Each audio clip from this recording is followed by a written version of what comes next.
साथियों नमस्कार। आज मैं आप लोगों को अपने ज़िला गोरखपुर से नेपाल की सफ़र करवाता हूं, जो कि एक इंटरनेशनल यात्रा है, अंतर्राष्ट्रीय यात्रा है। चूँकि मेरे गोरखपुर ज़िला से नेपाल करीब भी पड़ता है, लगभग 100 किलोमीटर इसका बॉर्डर पड़ता है। तो आज अचानक अपने दोस्तों के साथ हम लोगों का विचार किया कि नेपाल की तरफ घूमने का। तो चलिए आप लोगों को एक एक चीज़ विस्तार से बताऊंगा, कहाँ रुका, कहाँ खाया पिया, सब बताऊंगा। जैसा कि आप लोग देख रहे हैं, हम लोग गोरखपुर से लगभग 20 किलोमीटर दूर आगे निकल गए और ये मानीराम विधानसभा पहले विधानसभा था। अब चूँकि गोरखपुर में पिपराइच विधानसभा है, अब उसके अंतर्गत ये आता है। तो हम लोग मौजूदा समय मानीराम में पहुंच चुके हैं, जैसा कि आप लोग देख रहे हैं। एक बात है साथियों कि माननीय योगी आदित्यनाथ महाराज जी की सरकार आने के बाद गोरखपुर का काफ़ी विकास हुआ। ये साथियों पड़ता है आगे फरेंदा पड़ता है मानीराम के बाद, लगभग गोरखपुर से 50 किलोमीटर दूर पे स्थित है। यहाँ पर हम लोग रुके, चूँकि सुबह का ये वक्त है, ये लगभग 7 साढ़े 7 बज रहा है और यहाँ पर हम लोग चाय पानी पीने के लिए उतरे। यहाँ पर काफ़ी अच्छी व्यवस्था, काफ़ी भीड़ होती है। यहाँ पर चाय, जलेबी, चना सुबह के लिए और दोपहर के लिए यहाँ समोसा वगैरह काफ़ी फेमस जगह है। तो यहाँ पर हम लोग उतरे हैं नाश्ता पानी करने के लिए। अब नाश्ता पानी करने के बाद फिर हम लोग रवानगी कर दिए हैं नेपाल के तरफ।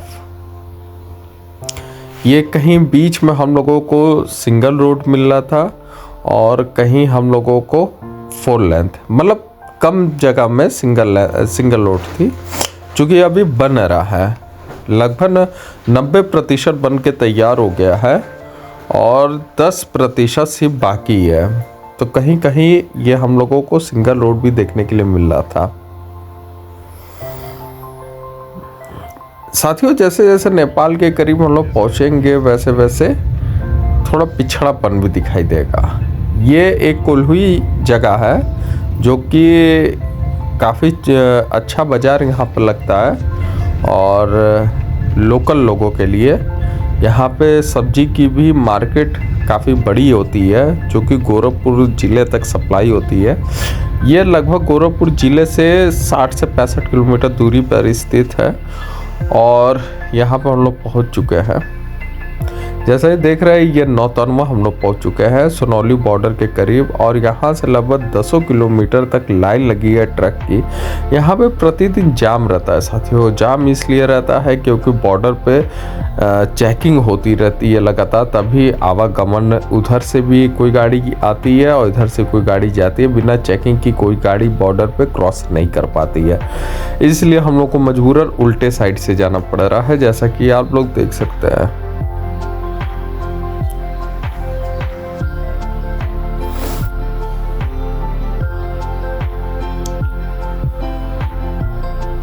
ये हम लोगों को उल्टे साइड से जाना पड़ रहा है। मेरे साइड से जैसा कि आप लोग देख सकते हैं कितना यहाँ भीड़ लगा है। लगभग 10 किलोमीटर तक यहाँ प्रतिदिन यहाँ जाम लगा रहता है बॉर्डर के वजह से। अभी आगे जाके फिर मैं अपने साइड पे हो जाऊंगा जैसे ही जगह मिलेगी। ये सुनौली बॉर्डर के करीब हम लोग पहुँच रहे हैं, मतलब नेपाल के करीब आ गया है। और जैसा कि साथियों यहीं से नेपाल का पहाड़ दिखाई देता है, लेकिन आप लोग को नहीं दिखाई देगा, हम लोग को दिखाई देता है क्योंकि काफ़ी दूर है। अभी यहाँ से पहाड़ कम से कम 50-55 किलोमीटर दूर है, लेकिन पहले से ही दिखाई देना शुरू हो जाता है। तो हम लोग काफ़ी ध्यान से देखते हैं, तब दिखाई देता है कि वो देखो वहाँ पहाड़ दिखाई दे रहा है। लेकिन अब यहाँ से पहाड़ तक पहुँचने में कम से कम हम लोगों को 2 से ढाई घंटा लग जाएगा, लेकिन अभी इंडिया से ही हम लोगों को दिखाई देना शुरू हो जाता है। ये जैसा कि आप लोग देख रहे हैं, अब हम लोग सुनौली मार्केट में हम लोग आ गए हैं। अब अपने साइड पे मैं आ रहा हूँ। यही भारत का अंतिम जगह है जो कि महाराजगंज जिला में पड़ता है, सुनौली। और इसी के बाद नेपाल की शुरुआत होती है। अभी आप लोगों को आगे दिखाएंगे बॉर्डर वगैरह सब देखते हुए आप लोग भी चलिए, मज़ा उठाते हुए चलिए। अगर आप लोगों को अच्छा लगे साथियों तो सब्सक्राइब करिए, शेयर करिए, लाइक करिए, कमेंट करिए, ताकि मैं आने वाले भविष्य में भी और आप लोगों को दिखा सकूं अच्छी अच्छी वीडियो। कोई खास मार्केट नहीं है साथियों सुनौली की, अभी भी पिछड़ापन है कहीं ना कहीं, तो इस वजह से जो है बहुत विकसित नहीं हुआ है, कहा जा सकता है ऐसा।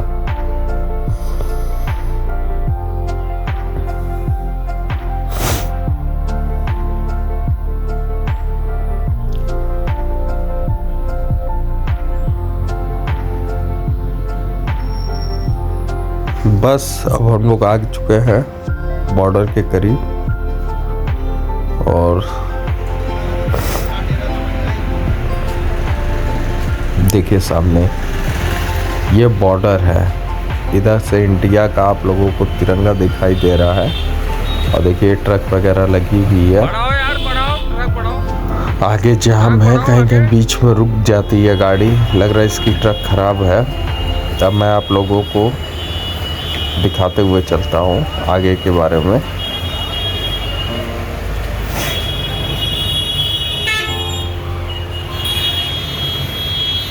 देखिए ये नेपाल की बस है साथियों।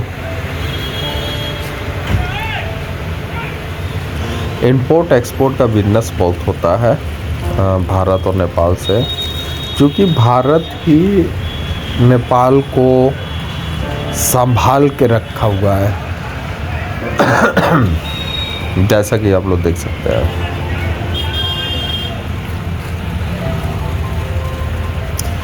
ये देखिए यहाँ पे BSF वाले चेकिंग के लिए लगे हुए हैं। देखिए मोटरसाइकिल वगैरह है, और देखिए इन लोगों की ID कार्ड वगैरह चेक होती है।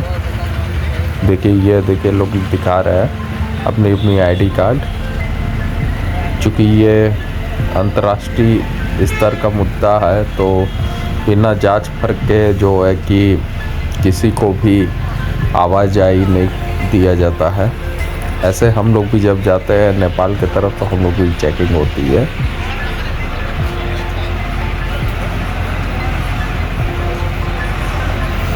ID में साथियों आधार कार्ड मेन है, आधार कार्ड आप लेके जाइए, बाकी कोई डॉक्यूमेंट जरूरी नहीं है। ये नेपाल का बॉर्डर है। अब मैं बीच में फंस गया हूँ, मतलब बीच में आ गया हूँ इंडिया और नेपाल के बीच में। ये देखिए इधर भी BSF वाले लगे हैं। देखिए ये भारत आगमन में आपका हार्दिक स्वागत है। ये नेपाल का है, नेपाल के झंडे के हिसाब से इसका बॉर्डर बनाया गया है। ये पार्टीशन है बीच का। अब मैं आ गया हूँ साथियों, ये जस्ट बॉर्डर के बगल में भंसार कटवाया जाता है, जो कि नेपाली लैंग्वेज में लोग कहते हैं भंसार, और इसका शुद्ध वो है, मतलब हम लोग के लैंग्वेज में इसको कहा जाता है परमिट। जैसे आप गाड़ी लेके अपनी जब आप नेपाल की तरफ जाएंगे तो आपको परमिट बनवाना पड़ता है, तो हम लोग अपनी गाड़ी जो है कि पार्किंग में खड़ा करके मैं खुद ही यहाँ पे आ गया हूँ परमिट बनवाने के लिए, जो कि एक दिन परमिट के लिए नेपाली 600 रुपया और इंडियन जो है लगभग 400 रुपया देना पड़ता है।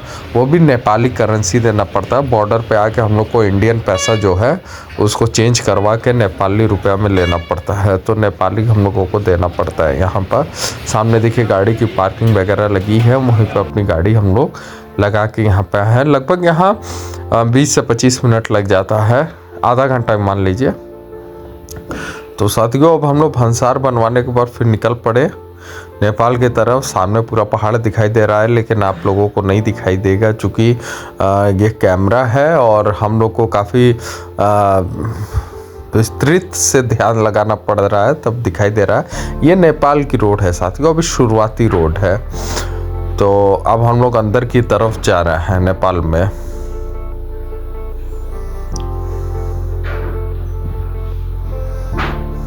यहाँ पे प्रतिदिन कई हज़ार भारतीय आते हैं, चूँकि अपना मनोरंजन भी लोग करने आते हैं यहाँ पे। चूँकि कैसीनो वगैरह है तो अपना लोग खेलने आते हैं, एंजॉय लेने आते हैं। और नेपाल एक काफ़ी खूबसूरत जगह भी है और यहाँ पे लोग मनोरंजन करने आते हैं, पोखरा वगैरह घूमने, काठमांडू घूमने, मुस्तांग घूमने। तमाम ऐसी चीज़ें हैं जो मनमोहक कर देती है। और प्राकृतिक सुंदरता देश है, गौतम बुद्धा का देश है, यहाँ पे बुद्ध को मानने वाले तमाम लोग हैं। ये नेपाल का पहला एक बाज़ार पड़ता है जो कि बुटवल ज़िला में पड़ता है, जिसका नाम है भैरामा। ये भैरामा में हम लोग उतर के चाय पी रहे हैं, तो सोचे आप लोगों को भी यहाँ का एक लोकल मार्केट दिखा दो। भैरामा अच्छा मार्केट है, मतलब बड़ा मार्केट है भैरामा।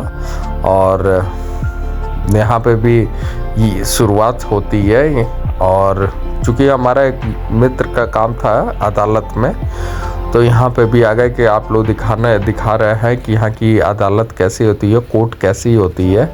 तो हम लोग की तरह नहीं होती है, काफ़ी छोटी कोर्ट है। हम लोग का तो बहुत बड़े बड़े कोर्ट है। यहाँ पे वकील भी 10, 20, 25, 50 यही बस मिलेंगे, उससे ज़्यादा लोग नहीं मिलेंगे।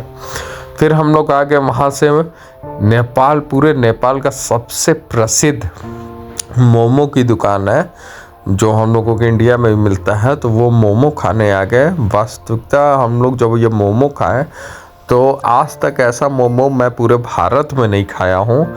काफ़ी अच्छा मोमो मिलता है। ये इंडिया के हिसाब से ये 100 रुपये मिलता है और नेपाल के हिसाब से यहाँ पे 160 रुपये प्लेट मोमो मिलता है। 16-17 पीस रहता है, लेकिन 100 रुपये भी कम है साथियों। इतना टेस्टी मोमो है कि मज़ा आ गया। ये देखिए नवीन वेज मोमो सेंटर, मतलब मोमो सेंटर यहाँ का अपने भाषा के हिसाब से है। और ये स्पेशल मोमो की ही दुकान है और अंदर लगातार भीड़ लगी रहती है। मैं जहाँ तक जान रहा हूँ कि एक दिन की बचत जो है कम से कम 50,000 रुपये है। हम लोग को जगह नहीं मिल रहा था। ये लड़का कहा जो रेड शर्ट पहना है कि आप लोग थोड़ी देर बाद आइए। देखिए पूरी भीड़ लगी हुई है, तो हम लोग अब थोड़ी देर बाद जाएंगे यहाँ पर, लेकिन खा के ही आएंगे। फिर यहाँ से मोमो खाने के बाद हम लोग निकल गए बुटवल के तरफ, जो कि बॉर्डर से लगभग 35-30 किलोमीटर दूरी पर स्थित है। अब आप लोगों को हल्का हल्का सामने पहाड़ दिखाई देता होगा और यहीं से साथियों असली नेपाल की शुरुआत है। जैसे ही आप बुटवल जाएंगे उसी के बाद असली नेपाल की शुरुआत, मतलब असली नेपाल कहने मतलब खूबसूरती के मामले में। अब वहीं से आपका पूरा पहाड़, पूरा अंत तक पहाड़ की शुरुआत है। बुटवल एक जिला पड़ता है जहाँ पे हम लोग चल रहे हैं। ये एक बुटवल जगह है और काफ़ी खूबसूरत जगह है। अब यहाँ से रोड वगैरह भी आप देख सकते हैं। काफ़ी एक चीज़ है साथियों कि नेपाल में साफ़ सफाई हम लोगों को बहुत देखने को मिली है। यहाँ की जनसंख्या भी साथियों बहुत कम है, बहुत ज़्यादा जनसंख्या नहीं है। 25 से 30 करोड़ 40 करोड़ जनसंख्या है, इससे ज़्यादा जनसंख्या नहीं है। यहाँ पे आबादी कम है और इसलिए यहाँ पे रोड पे बहुत ज़्यादा व्यस्तता भी नहीं रहती है, क्योंकि भीड़ भी आप लोग जैसा देख रहे हैं कम होता है। लेकिन यहाँ पे जो ट्रैफिक रूल है ये सब बड़ा टाइट है, तो इस सबको हम लोगों को बचा के चलना पड़ता है। चूँकि चालान वालान कट जाता है तो आप समझ सकते हैं दूसरा देश है तो काफ़ी दिक्कतों का सामना भी करना पड़ेगा। देखिए मैं अपनी गाड़ी खुद ही धीमा कर दिया हूँ। साथियों एक बात है, देखिए नेपाल में हर एक चीज़ महंगी है। बस एक कहावत है कि नहीं सस्ती है, सब चीज़ महंगी है। देखिए अब हम लोग करीब आते जा रहे हैं बुटवल के और आप लोग को सामने पहाड़ वगैरह अभी यहाँ से छोटा दिखाई दे रहा है, लेकिन ये हज़ारों कई हज़ार फीट पे ये सब स्थित है। और पहाड़ों के ऊपर भी मतलब घर वगैरह, कस्बा वगैरह बसा हुआ है। रात के समय मतलब काफ़ी अच्छा लगता है देखने में, जब लाइट वगैरह जलती रहती है, मज़ा आता है देखने में। यहाँ की रोडें भी काफ़ी चौड़ी चौड़ी है और मतलब आप अच्छे से चल सकते हैं कहा जा सकता है। तो लेकिन पहाड़ पे अगर आपको चलना हो तो मतलब एक्सपर्ट ड्राइवर चाहिए। किसी आप बच्चे के साथ मत जाइएगा कभी भी सफ़र करने के लिए। और मैं आप लोगों से निवेदन करूंगा कि एक बार अवश्य आप लोग आए नेपाल का नज़ारा देखने के लिए। काफ़ी खूबसूरत नज़ारा है, हर एक चीज़ यहाँ पर अवेलेबल है। देखिए ये बुटवल है। बुटवल एक प्रसिद्ध जगह है और अच्छा लगा यहाँ पे घूमने पे। ये नीचे मार्केट वगैरह है और अब यहीं से असली नेपाल की शुरुआत होती है। और यहाँ का मार्केट आप लोगों को दिखा रहा हूँ, जैसा कि नीचे आप लोग देख सकते हैं। काफ़ी अच्छा लगा यहाँ पर। और आगे का आप लोगों को दूसरा पार्ट मैं जल्दी यहाँ से पोखरा तक का दिखाऊंगा, क्योंकि काफ़ी बड़ा हो जाता है, इसलिए पार्ट में आप लोगों को दिखाने का मैं प्रयास कर रहा हूँ। इसलिए बने रहिएगा, सब्सक्राइब करिएगा, लाइक करिएगा, शेयर करिएगा और ऐसे ही आप साथ देते रहिए। आप लोगों को मैं आने वाले समय में भारत के हर कोने कोने की चीज़ें